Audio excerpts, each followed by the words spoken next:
Good day to employers in Hong Kong. My name is Annalyn Luis, 27 years of age, married to Mr. Mark Anthony Luis, 30 years of age, and he is a farmer. We have two children from 35 Buluca, Bataan City.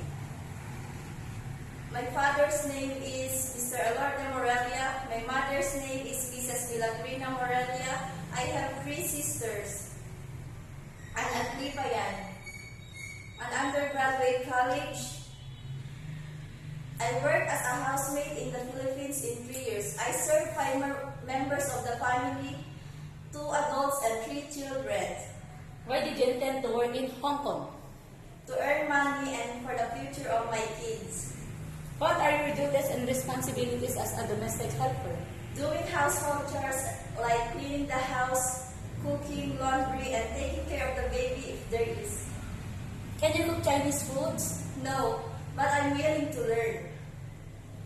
How did you take good care of young children and baby? To feed the baby if they are hungry and to teach them proper hygiene.